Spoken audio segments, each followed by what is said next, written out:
What's up, gang? Thanks for listening to the Undiplomatic Podcast, the show with undiplomatic takes about the foreign policy scene. I'm your host, Van Jackson. And today we've got the crew, Hunter Marston. Is that right? Yo. Gabby Magnuson. Hey. Kiara Mitchell. Hello. And new contributor to the pod, Tejas Menon. What's up, everybody? Did I get that right? Yeah, you got it right. Smashed it. Perfect. All right. So we've just got 3 or possibly 4 quick hits before getting into this. The first is just a quick shout out, and I've been meaning to do this for a while, but the editor-in-chief of the Yale Journal of International Affairs, Joe Gajewski, he's a supporter, backer, friend of the pod, and the Yale Journal of International Affairs, it's a good publishing outlet. And it doesn't discriminate against grad student submissions. So to the extent that you're in that like Gen Z millennial category and doing writing or research that you're trying to find an outlet for, there's a possibility this could be a good fit. And so since that's the bulk of our audience, I thought it would be worth giving them a shout out. At some point, we might use them for Armchair Analysis. But just again, Yale Journal of International Affairs.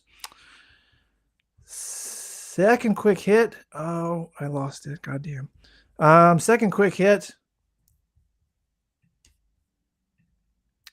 from Kamala Harris, or the State Department, maybe.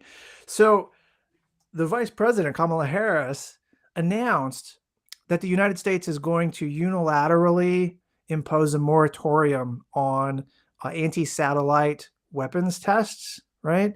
And this is kind of like off tone from the administration's foreign policy, but it's a unilateral gesture. The reasoning that's offered, I support it, obviously, shout out. The reasoning that they put forward was that they believe this is a first step that can advance a shared understanding of responsible behaviors in space, can enable risk reduction measures, increase transparency, and enhance overall stability in outer space. I feel like that all makes sense. There's a strong threat reduction logic here, like the peace repertoire stuff, right? There's a disarmament logic to this. It's a specific way of formulating statecraft and foreign policy so that you can stabilize things in a more durable way. And I'm all about this. And I just wanted to point out that, like, the logic in no matter how you get to this point where you say this is the way to stability, which is what they do, and which I agree with, any logic that gets you to that point where you're doing unilateral restraint in space or on nukes is a logic that directs you toward more than just this move. You can't do this and do $1.7 trillion of nuclear modernization. You can't do this and arms racing at the same time, right? You can't do this and spurn arms control completely in every other respect. So I say more of this. This is a good thing. It's like logic. It's incoherent relative to like the rest of the stuff that the administration is doing in nuclear and space policy. So I don't want to dunk on the contradictions. I want to be like, more of this stuff, please. So I would like this, more unilateral restraint for the sake of stability. I think there's something here. Hey, Van, how much of this is aimed in your mind at China, which is notably one of those recent testers of anti-satellite missile technology that has gained a lot of headlines and negative attention? Yeah, seemingly all of it. I mean, you could make a marginal case because, like, for some country like North Korea, they do missile tests under the guise of like satellite launches, and so you could be trying to, on the margins, encourage restraint from North Korea. Russia can do ASAT tests too, but that's like a dimension of the conflict with Russia that we don't want to venture there. Things are bad enough as they are. And so there's a case also to be made that this helps. This is the thing about unilateral restraint moves, though. Like, unless you think you're facing Hitler, right, where it's like appeasement makes the aggressor more aggressive, unless it's that situation, unilateral restraint only pays dividends across the board. Like, it doesn't hurt anywhere unless you think you're facing one of the emboldenment situations, right? And like, I think analysts can disagree on that point about whether China or whether Russia is in that like emboldenment mindset, whether they'll take restraint and then somehow exploit it to our disadvantage or something. So there's a debate to be had analytically there, but I'm not worried about it, you know? Yeah. And we have such a large advantage, and we happen to be so uniquely vulnerable in space. Like, we depend on it so much compared to the other guys. So yeah. Third quick hit. I seem to have lost my third quick hit. Okay. This just in, okay? So I just saw this on Twitter. Hunter had shared an article.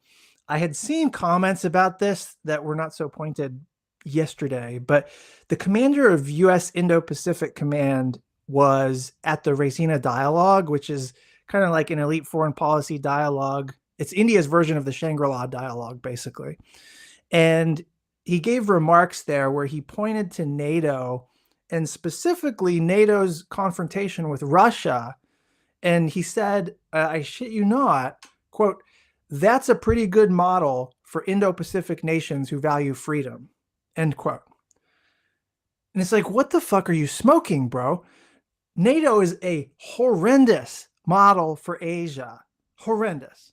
We have a ton of research in IR and Asian security, explain history too, explaining why we ended up with a system of bilateral alliances in Asia, but a multilateral mutual defense treaty in Europe with NATO. And so, like, this is not some cosmic mystery of the universe up for debate. Europe and Asia are wildly different circumstances with wildly different constraints. And some of the regional difference is racial, right? This is part of the archives. It's a fact. But there are a bunch of circumstantial differences too, right? The most important being that most of Asia didn't want a multilateral alliance system. And even American policymakers back in the day were wary of treating every little hotspot as worth risking World War III for. And so you bring a NATO or a NATO mentality to Asia, and you turn every small country in the region into a pawn. Hundreds of millions of people become objects to be traded away in a game that really has nothing at all to do with democracy or self-determination, right? So you try to do a NATO in Asia move, you're going to end up wasting a lot of political capital on something that most countries are going to resist, because you'd be trying to do this in a region where you are not the political and economic hegemon. And to the extent you actually would make progress at making this happen, you're threatening what remains of the Asian peace, Asian stability. Like, there's no need for this. We're over securitizing everything China does. And that's where this comes from, right? That's where a comment like this comes from. And we have to understand that moves like this justify suspensions of democracy. They justify arms racing. They justify missile proliferation. Like, rivalry is the wrong track. And even if you think China has to be countered, right? This is not the way, bro. So, like, don't be ignorant with so much at risk. That's all I'm saying, right? NATO in Asia is bad. Bad claim, bad move, bad analysis. Yeah, the only thing I would add there. Oh, you cut out, bro. Oh, sorry. My internet connection should be stable. You're good. The only thing I wanted to add, which I also put on Twitter, is the rest of his quote. That's Admiral. Is it pronounced Aquilino? I don't actually say his name often. What he said to begin with was, if nations want to come together to provide security and prosperity, then I don't think that's necessarily a bad thing. And then he said, what we've seen in Europe is this collective response via NATO based on Russian actions. That's a pretty good model for the Indo-Pacific nations who value freedom. I agree it's a foolish statement.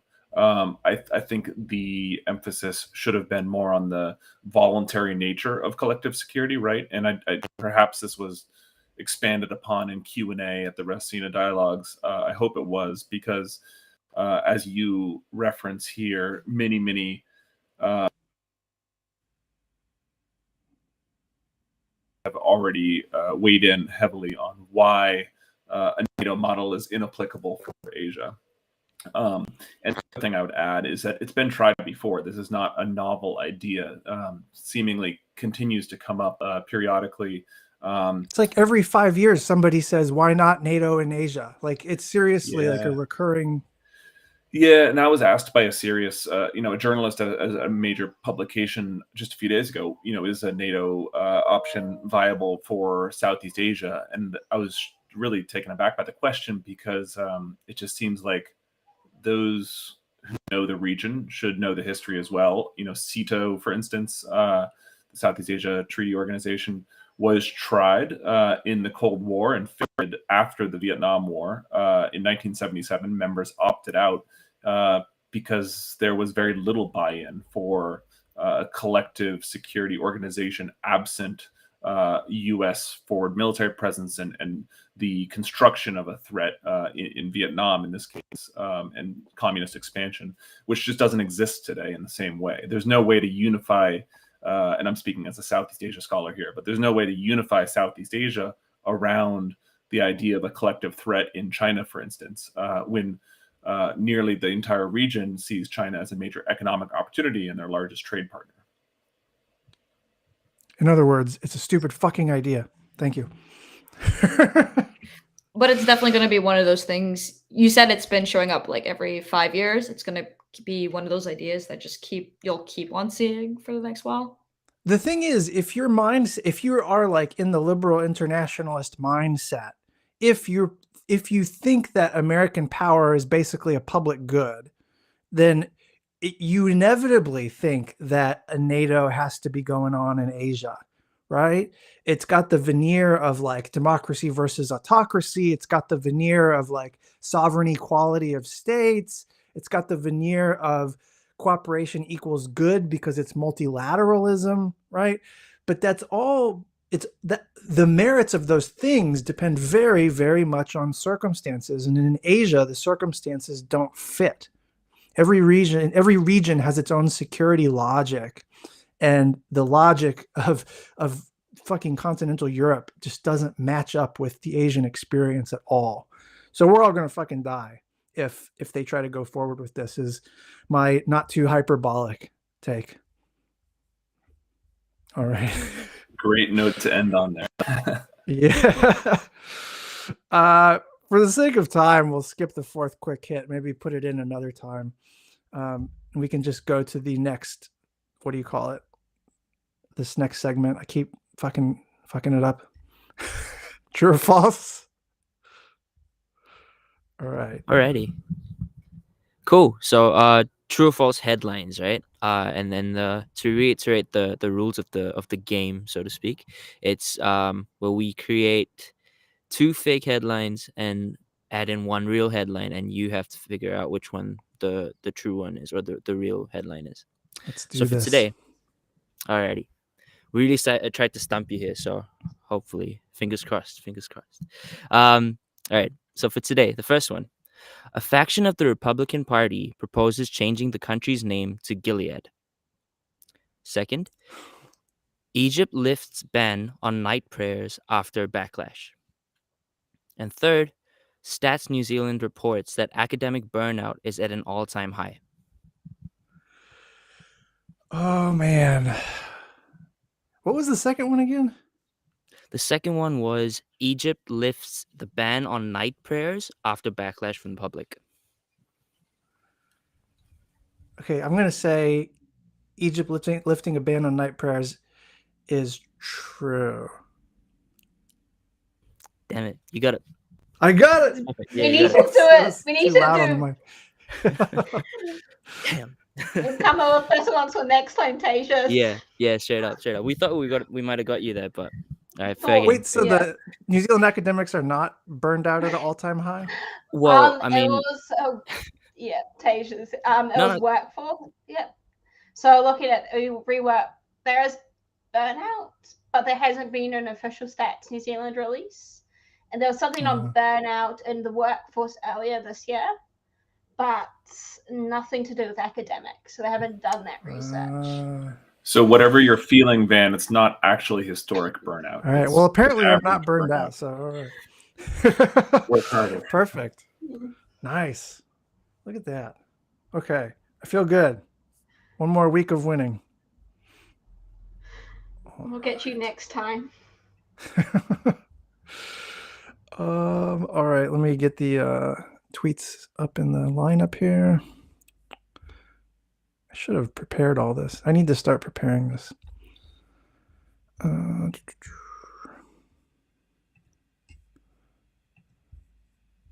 All right, so I've got 3 tweets this week for stay off Twitter, and I really mean it. Stay off Twitter. So Sam Hasselby, he's the senior editor at Eon Magazine, and he just has the short, sweet one. He goes, if Elon Musk institutes a $50,000 annual book prize in different disciplines and genres, he will quiet 95% of the criticism. And this is very true, actually. So most of the critics of Elon Musk on Twitter are in this like academic or academic adjacent category. They're certainly like the most vocal critics. Hopefully it's more of a mass opposition to Elon Musk. But the thing about academics that Sam is hitting on here is that we're easily bought off, generally speaking. So if you create a little grant pool or a monetary award of some kind, and you throw that at them, it's going to create fucking new theories. The Elon Musk theory of economic growth, or like the Elon Musk theory of democracy or something, right? All you got to do is create whatever the institutional device is, and you will be rewarded mightily, Elon Musk. It's a tragic reality of how academia is structured now. Second quick hit.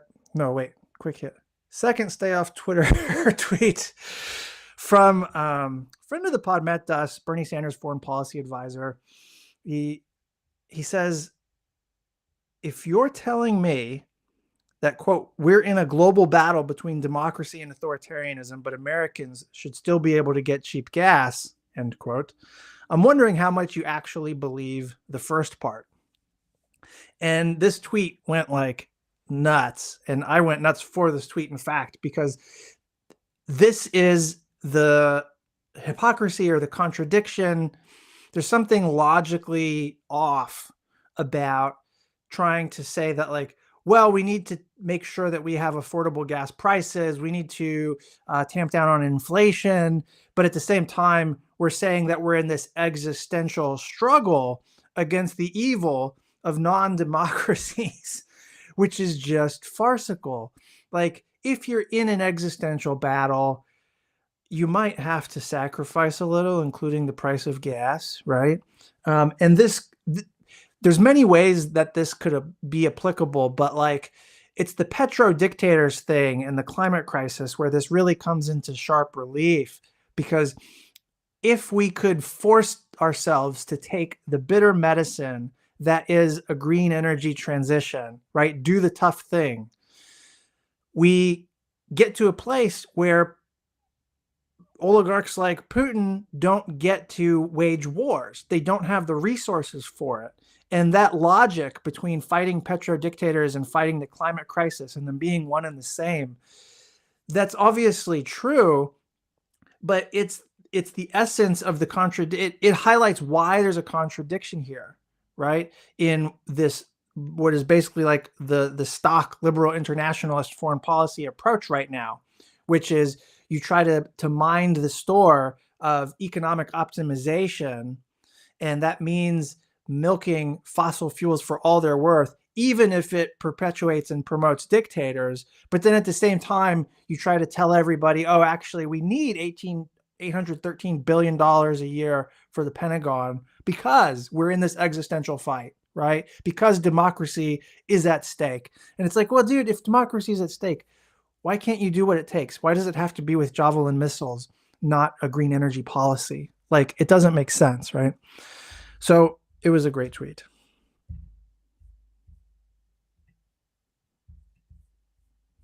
And then the final stay off Twitter tweet from Eric van Riethoven.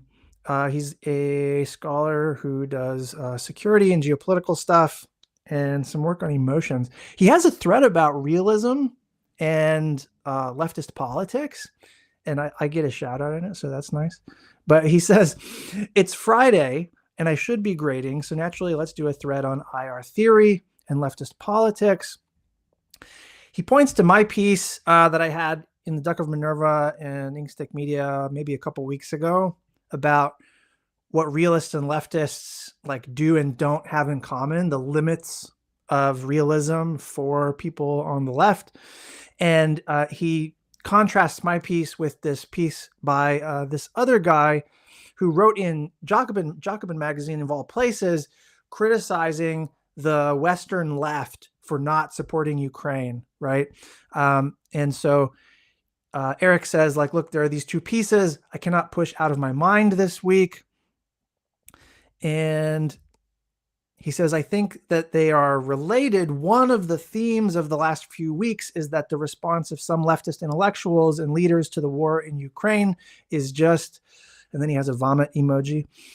And he says, if you don't believe me, just look at what Chomsky said about the war in Ukraine, which was not good. And then he says, if you think Chomsky is an exception, look at Jeremy Corbyn, who also made not good responses about Ukraine.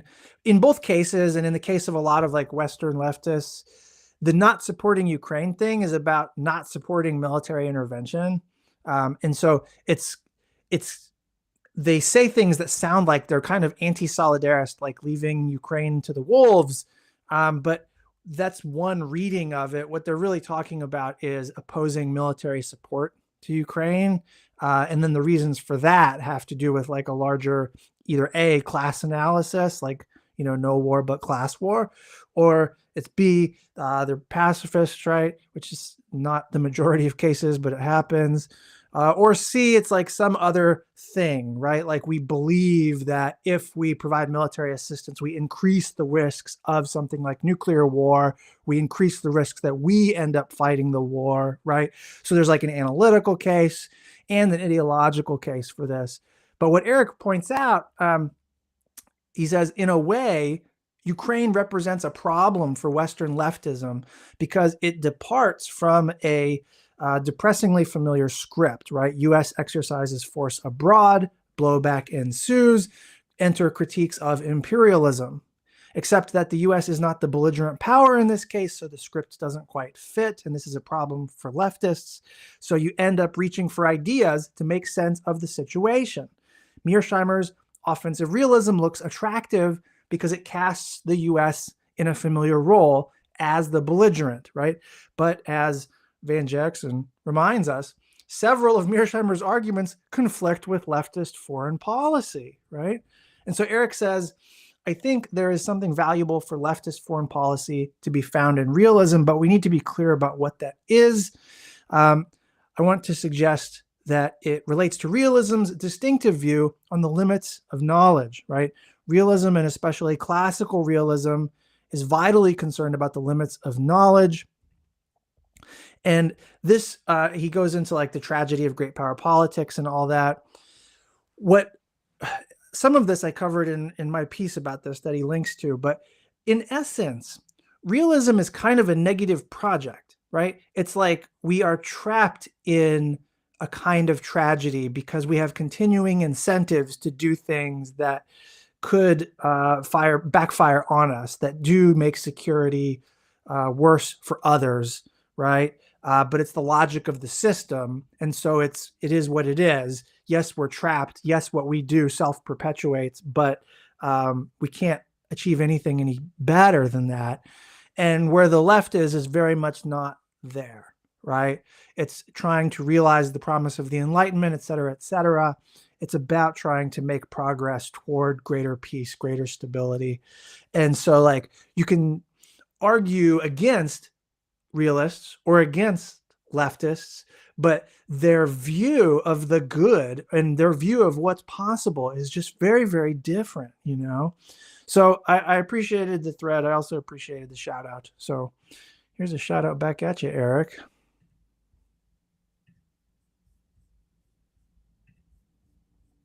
Was that all 3 tweets already? Yeah, that's right. Yeah, It that's was. That's right.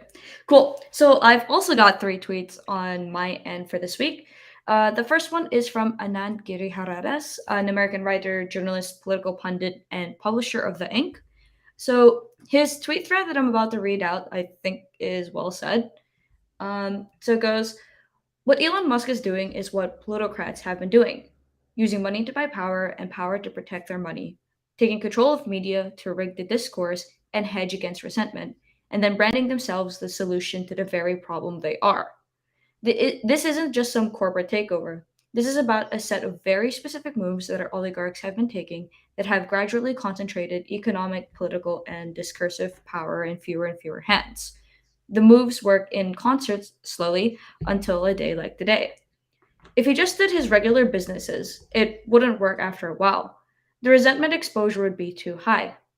So at some point, you need an organ to help recast yourself and your fellow plutes in the public eye. You need a way of potentially punishing those who question you. Elon does all the moves: reputation laundering, win-winism, prediction as advocacy, astroturfing, thought leadering, and recasting interests as ideals. So, yeah. So good, so needed. So Anand has this book called Winners Take All, which is a very easy read, very good book, and he hits all these themes, right? It's about plutocrats using their size, their heft, and their resources to distort American politics and culture in their favor. And what that creates is an oligarchy, because it's a rule by the few wealthy, right? For the few wealthy. And Elon Musk, this whole like, I'm going to buy Twitter thing fits squarely within that, because Twitter is a giant money suck. It's a big financial loss of a project. But it is the public sphere in a certain respect. And buying it is like buying Washington Post and New York Times and LA Times all at the same time. You know, there's so many people here. You can rig the rules however you want if it's your thing. And so you get to put your thumb on the scale of democracy once again, and it's doing something that nobody else can do because you command resources that nobody else can command, right? So when you're doing shit like this, it's you're shading away from plutocracy and into oligarchy, and that is inevitable. You cannot have plutocrats in a democracy without the democracy skewing toward oligarchy eventually, right? It has to happen. And it is happening. And that's why we can't have Elon Musk's in the system. But we do. So this is what we've got. At least for now, people are calling it out. We'll see where we're at in 10 years. Yeah, I was going to say, do you actually think, like, you know, a lot of people are like, oh, I'm going to leave Twitter and this, you know, it's going to be a lot. Do you reckon that's like actually going to be legit, or? So I saw a bunch of my follower count didn't really change in the last few days, but the number of people that I'm following did drop. Like 20 people that I follow are no longer on Twitter apparently since this news. So like people are leaving, you know. Whether that keeps going, I don't know. Like the logic that makes you leave Twitter preemptively is the same logic that suggests that like you shouldn't use a Google search engine or you shouldn't drive a car. I mean, like it's like too extreme, you know? Like you can't actually unplug from the matrix. So what the fuck are we doing? Yeah. Yeah, I think I definitely recognize like this was completely maddening. I don't know how Anand like can write the books he does without like throwing his pen against a wall like every 2 seconds. but I guess someone's Yeah. gonna write it. Cool. You know what's funny is he was like a shill for the plutocrat class for a while. Like he was a journalist doing that elite thing, and his crisis of conscience moment was when he got invited to be like a journalist fellow or whatever at the Aspen Institute. And so he was genuinely among the ideas industry plutocrats, and he kind of became like a traitor to the system or whatever when he wrote the Winners Take All book. So like he has come out on a different side, but he actually started making a living catering to the plutocrats, which is an interesting origin story. Wow, what a character arc. Yeah. So cool. So on to my second tweet. This one's from James Palmer, deputy editor at Foreign Policy. His tweet reads in a meme format: most developed countries, we've calculated how much you will owe in tax, and it's automatically taken from your paycheck. The US government, let's play a fun game. I want you to guess a number. No, that number was wrong, so you have to pay us more money now as a penalty. No, that other number was also wrong, so we're going to give some of it back, but thank you for the interest-free loan. We spent it on missiles. So that was a crack up. Yeah. This is so fucked up. There's not much to say here other than that, like, the American tax system is just manifestly an example of oligarchy again, right? Like, if you were going to design a remotely fair tax system, the government would send you a bill for what you owe and then you pay it, or they would just, like in New Zealand's system, take the tax out of your pay automatically and you don't even have to file taxes, right?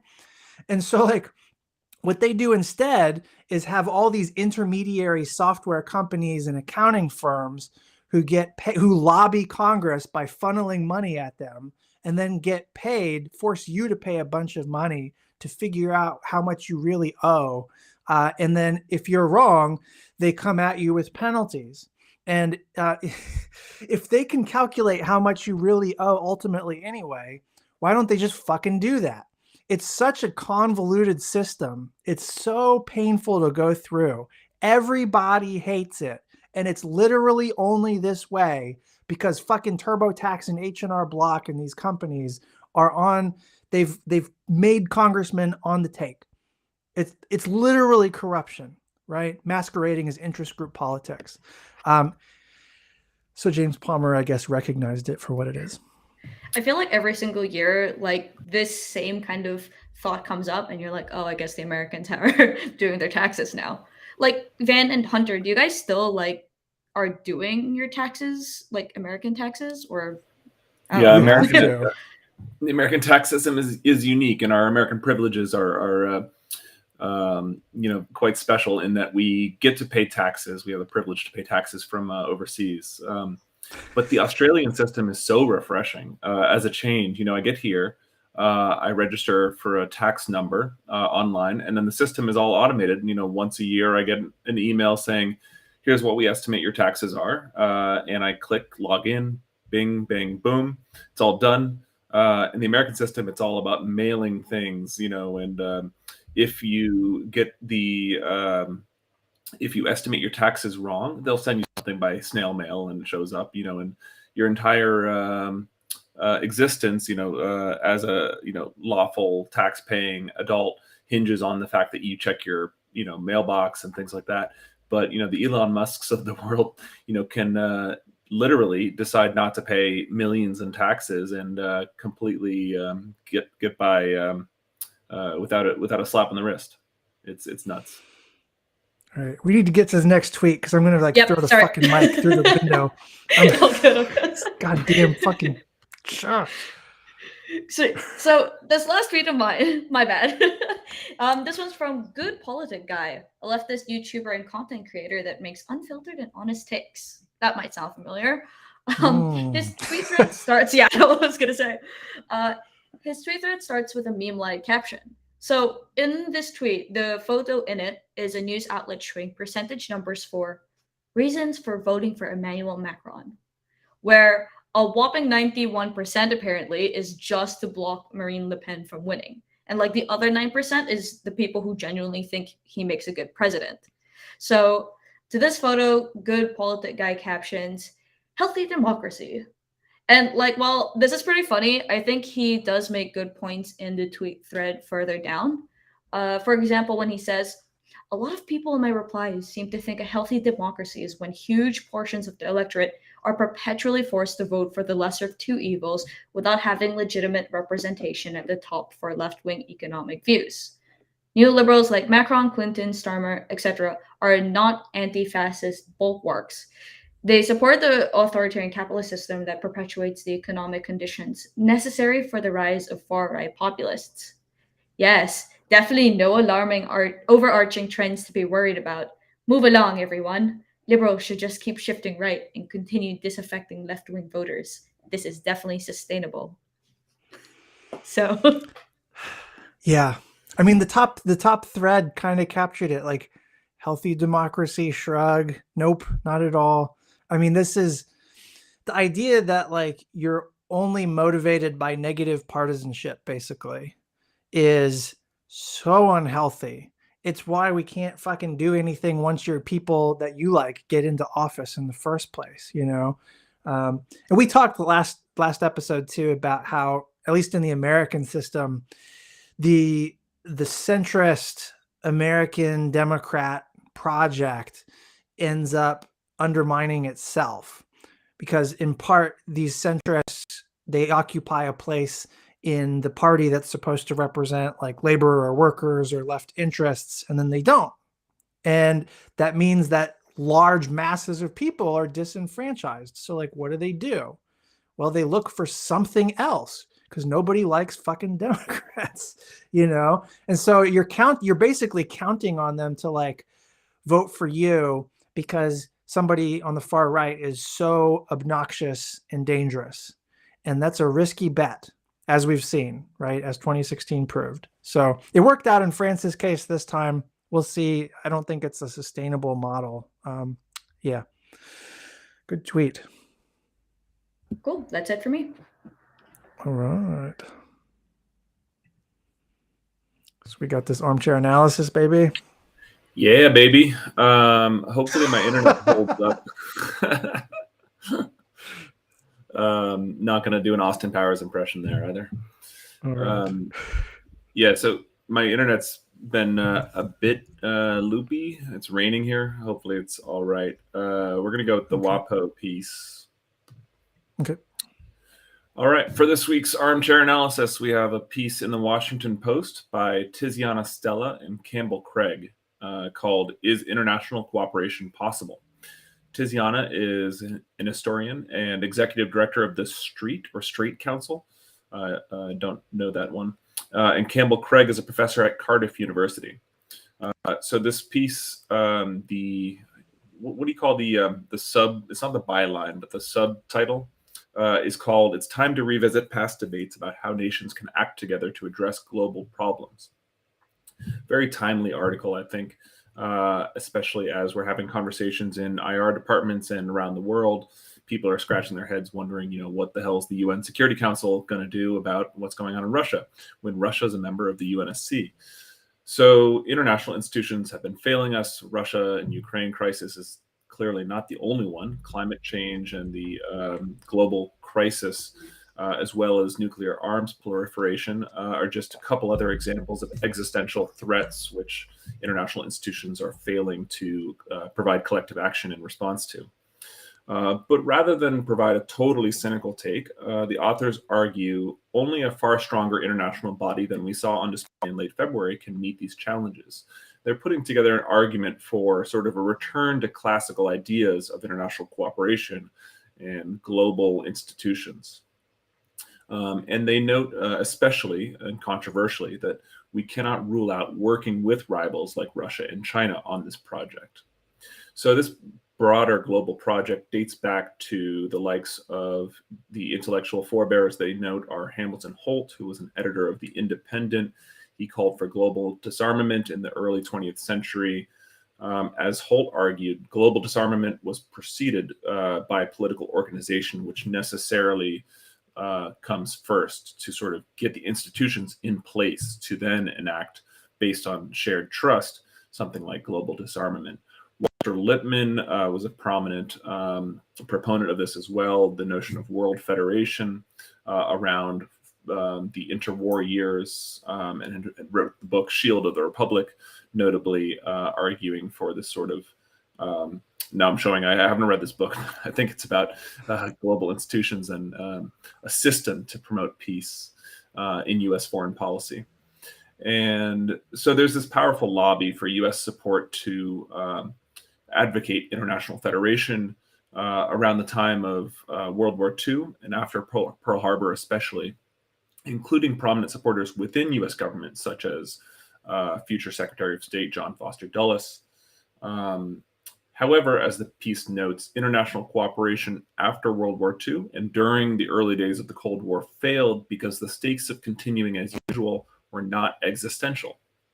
So actually, the piece notes, interestingly, that it was Joseph Stalin who insisted on veto power on the UN Security Council. And what this gets back to, I note Russia's presence on the UN Security Council. The authors are arguing that today's great power divisions are actually not insurmountable, but we're working with the same international institutions that date back to the end of World War II. So honestly, I think the piece is a bit pie in the sky. It's a great idea. I mean, I work in the Hedley Bowl building. Hedley Bowl, of course, wrote The Anarchical Society, and is very much in this intellectual tradition of global government and global governance. Great notion in theory, but very distant in practice. Van, I'm sure you have many more thoughts on this, and I look forward to hearing what others have to say on this. Yeah, the value of the piece was when I saw one of the authors of it tweeted out, and their comment was basically, the idea of a world organization that could sort of impose peace and disarmament or support peace and disarmament, it fell out of our imagination and our policy toolkit a long time ago. And there's no reason why it should not be in the discourse, right? There's no reason why it shouldn't be a serious focal point for discussion, given that we have massive hyper object level intractable existential problems that can only be resolved by some kind of mechanism like that. And so, and we're obviously shitting the bed with the things that exist as they are. So why not, bro? And to the extent that that's the sort of function of the piece, I agree with it. And in fact, this is part of that peace intellectual tradition, the peace intellectual toolkit that I'm not going to give up on, because frankly, it's going to be part, I think, my next book project after I get past this current beast. And it's because it's needed, and peace is nonpartisan, I think, is the core message. And that's what they point to. There was a time when truly the idea of peace, the idea of a global institution, the idea of global order setting, global order making, and disarmament were not partisan issues. Who but militarists would oppose these things, in principle? And if you can agree to it in principle, it's only a matter of how do you get there? Well, we're never going to get there if we don't debate it and put effort into it, right? And there was the virtue of the peace intellectual toolkit is that it was looking at ways of getting realistically to disarmament. There were lots of proposals. There was a tendency, there was a sort of prerequisite of you do need some sort of organization or regime in place prior to full disarmament happening. But there were all kinds of ideas about how you sequence things specifically. How gradually do you do it? How much do you have to dip into that toolkit of unilateral restraint in order to jumpstart and catalyze processes that just look wildly different than the logics of security that we're conforming to today?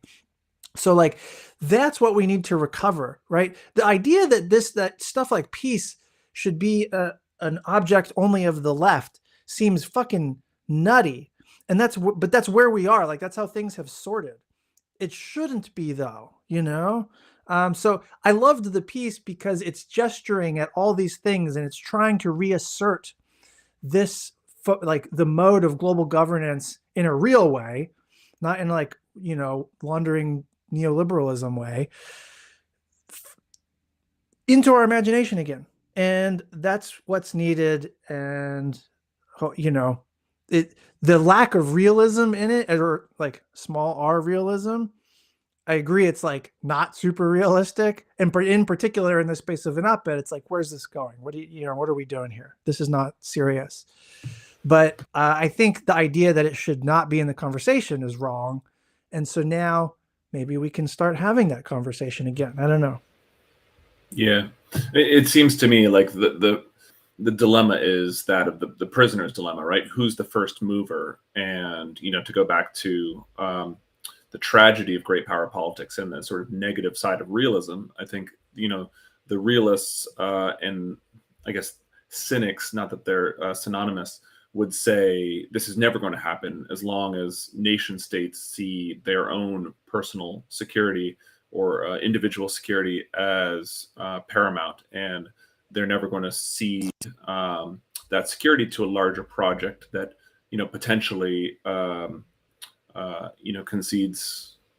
Yeah, I guess the first mover advantage limits the impulse to a collective security response, which would be necessary here. And I'm also thinking of your conversation with Mark Beeson a couple of weeks ago, which sadly I think had some frustrations that really underpin the project, because I think he probably sees things similarly in that we've failed to mount a collective security response to these meta threats or hyper. Yeah, I mean, this is the squandered promise of American hegemony, is that we have all of this preponderant influence, or I mean, it's starting to wane, of course, but we had this preponderant influence for so long, and we used it only to try and reinforce a system that continued to rely on our preponderant influence. And that's fucked up. That's tragic. And like some, the realist types might say, like, it's inevitable, right? But it's like, well, it depends on what kind of fucking choices we make, bro. Like a prefigurative logic suggests that which is very much in the peacemaking spirit, suggests that like the means by which you pursue your goals has to reflect the ends that you seek in the first place. And so it's not ends justifies the means, it's means must reflect the ends. Otherwise, you'll never get there.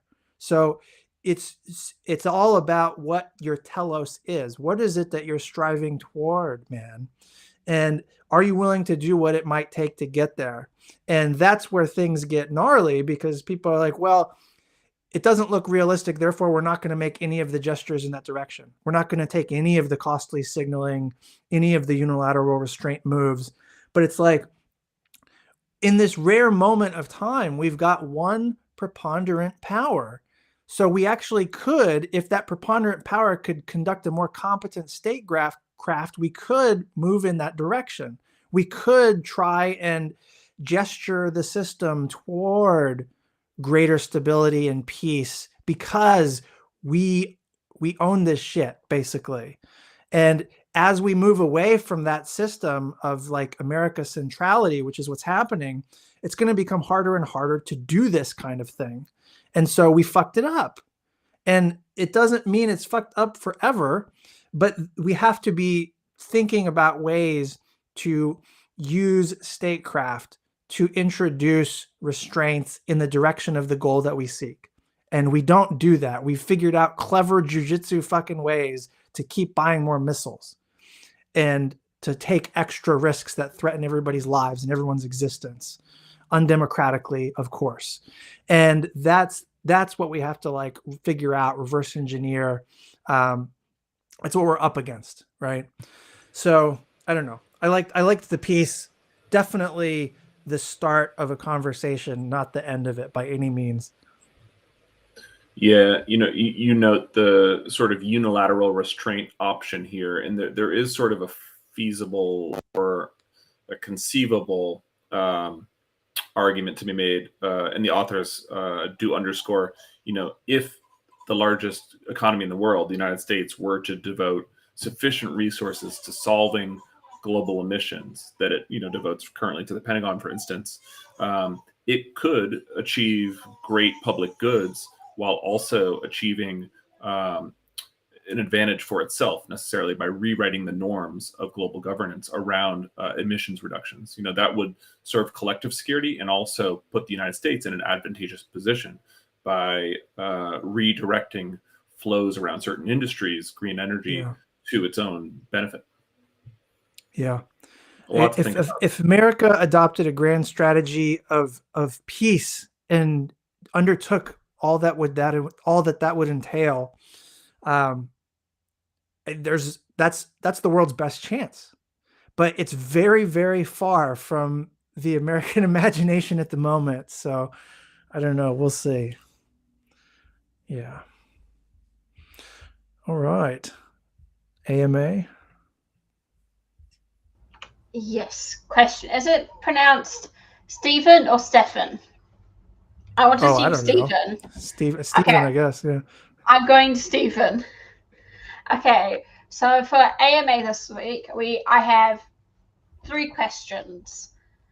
First one is from Stephen Dillard.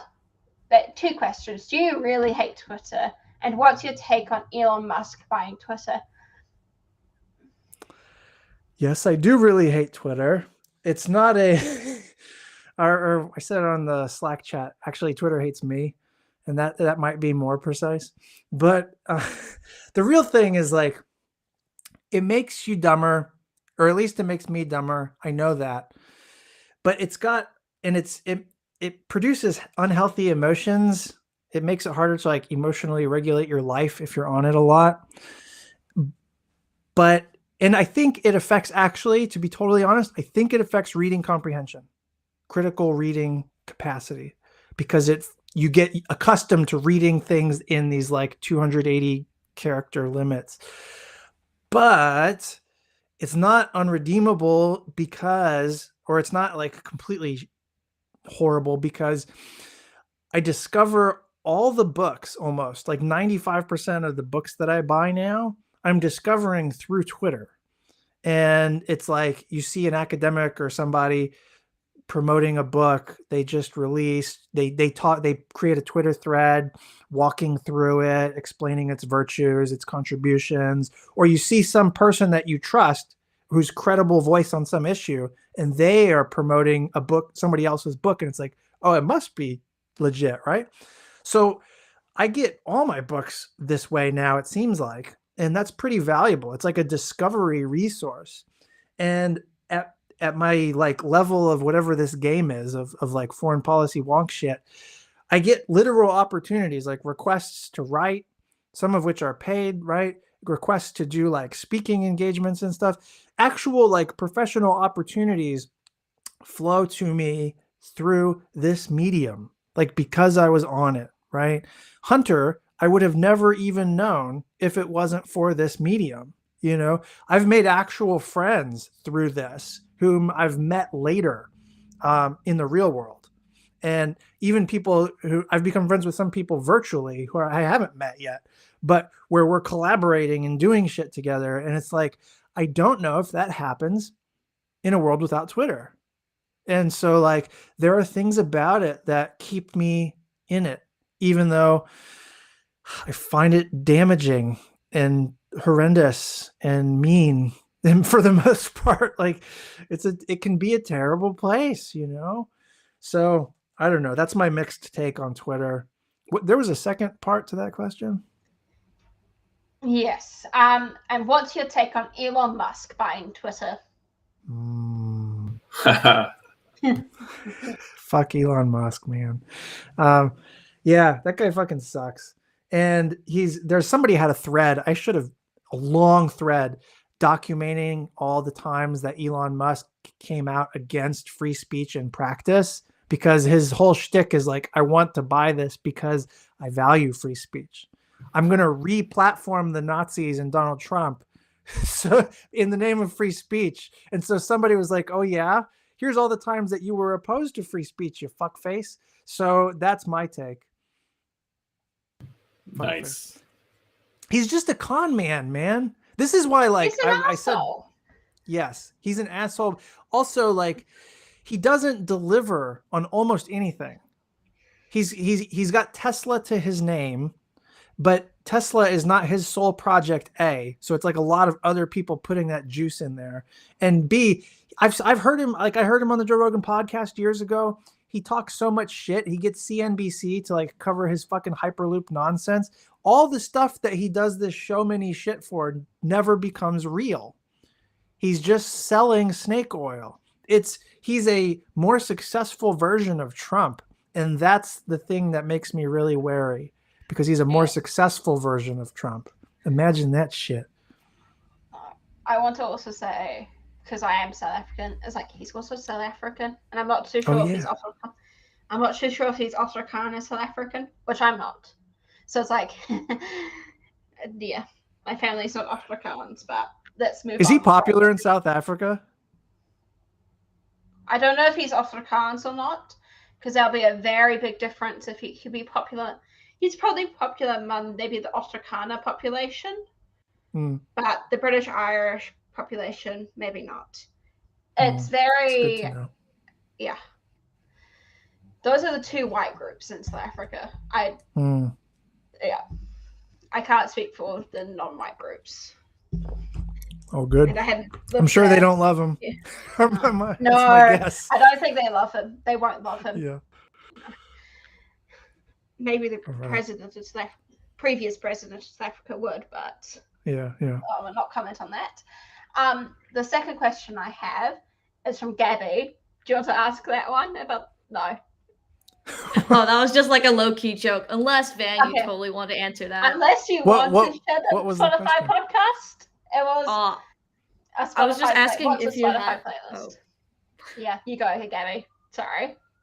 Oh, because this was a question I had based off one of your tweets. You were mentioning you and your son were watching Moon Knight, and the music was obviously like bopping. So I was like, did you have a Spotify playlist that the rest of us could like jam out to? Yeah, no, no, I don't.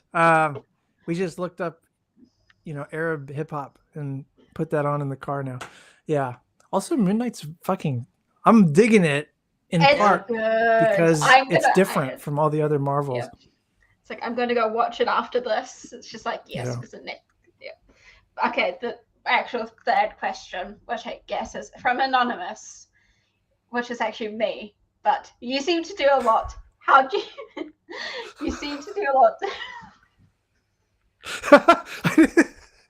In the Slack chat, it just said Anonymous, but then she just outed herself and said it was her, so I don't know. They, them pronouns, sorry. Yeah, I use they, them pronouns, but... Oh, yeah. Yeah, so, and that's me, but you seem to do a lot. How do you maintain a work-life balance without getting burnt out? Or do you have any tips if you do get burnt out? Hence why one of the true and false ones was on burnout. I am very burned out at the moment. I understand. Yeah, pretty burned out. I'm lucky that all this, the way the world feels now, there's a little bit, it's depressing for sure, dangerous, uncertain, right? It's hard to like look deep into the future with optimism. And that's a very different vibe from what it was when I was like trying to establish myself and make a living and everything more. Like I'm in a luckier place now.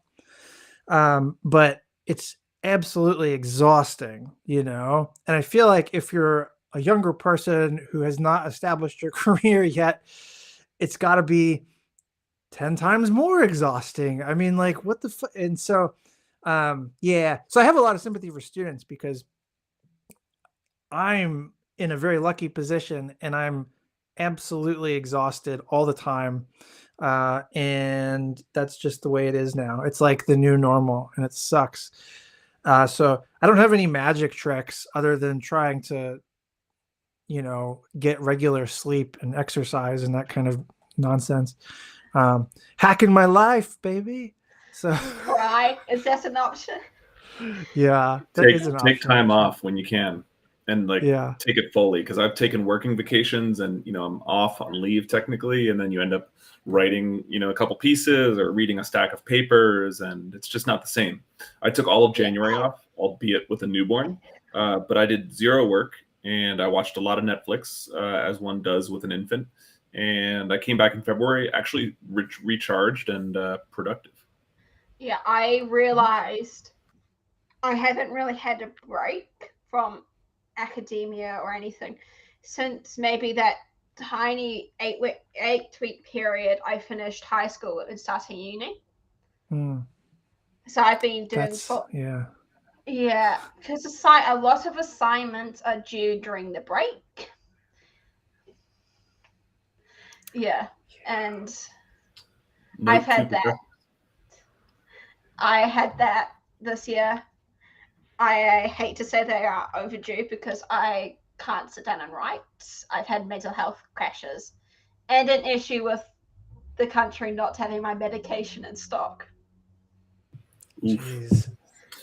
That's On that note of assignments, I was listening to Whiskey and IR Theory recently, a podcast by friends of the pod. Dan Nexon. Thank you, Dan Nexon and Patrick Jackson. Thank you, Jackson. Strong name. And one of their guest speakers last week was talking about an interesting experiment he was running during the pandemic, where students had the option to basically, until the end of the semester, rework a paper or project, final project, to the grade they aspired to. So there was never like a final version. It was just, they were able to endlessly improve it because of the nature of having a course during the pandemic and everything that entails challenges for students, remote and in course or in person. Sounded like a novel solution. Yeah, and one of my summer courses, which I loved, instead of an essay, we had a creative project option, which was amazing. So I did a creative project. I had to write a thing on it, each thing meaning, but that was an amazing option to actually not have to write a 3,000 word essay. And it's funny you say that, because as Tejas might know, this I'm teaching Intro to Security Studies right now, and the way that the course as I got it approved years ago requires that I basically have a final test and 2 essays, and that's like the structure of the course. And historically, I've not been allowed to fuck with that. Like, it's got to be that, and it's just a question of like what the essays are about. And now that like the world's on fire, the university is kind of like, I don't even know if I should be saying this out loud. The university is basically like, flex however you need to. This, people aren't looking over your shoulder. Like, we've got people facing existential crises. Like, there's just unbelievable scale of depression. So just figure out how best to manage the course. It's not in this old strict Victorian way that it was even a few years ago. And so I just turned one of the essay assignments into an option to create, incidentally, a podcast about this topic, about the essay topic. So it's exactly in this creative spirit. We'll see what comes out of it. Hopefully it's beneficial. It's like, I love that idea. It's like, I know I'm trying to finish writing because a lot of my topics that I write on are depressing. So for one course, I'm comparing Australian and New Zealand policy on climate in the Pacific. Australia doesn't have much. Yeah. There's not much good to say there, that's for sure. No, and then I'm looking at human rights abuses in The Handmaid's Tale, comparing it to the real world and the UN Universal Declaration of Human Rights. It's depressing stuff. Yeah, that's the nature of world politics as a field of study right now. It's not one of the bright times to do it, but still important. All right. I think 2019 maybe was the last time that I could think properly. Then the pandemic happened and everything changed. Yo, Van, I was just asking in the chat, does that mean that Tejas has like completely aced your that assignment, the podcast one. Oh, he's not a student in the class, but Oh, got I'm it. sure he would. Okay. I kind of wish I was a student so I could ace it now, eh? That's how Tejas and I met, was security studies in 113 in first year. Oh yeah, a couple of years ago. That's right. Yeah. Oh man. Oh, all right. Are there any other questions, or was that it? That's it. Okay. That is it. All right. Time for this outro. All right, gang. That's gonna do it. Buymeacoffee.com/undiplomatic to buy us coffees. We're up on YouTube now, so check out the clips. We've got short take versions and some full episodes, especially the interview episodes, and we'll get more up there as time goes by. So go ahead and subscribe to that. And buy me a coffee. Wait, I did that one. Fuck. Cottonbureau.com to get the merch. Search Undiplomatic. We got a bunch of new merch in there with the new logo. Thank you for your contributions, listeners, about the logo. We've made adjustments based on that, and so far people seem to be liking the new logo quite a bit. So that's it. Catch you next time. What did someone say? Toothpaste revolution. What's that? Toothpaste revolution. Toothpaste revolution, baby. There we go. All right. Peace. No. Yeah. Harry, Sweet. Harry, you complain about the university van. It's like I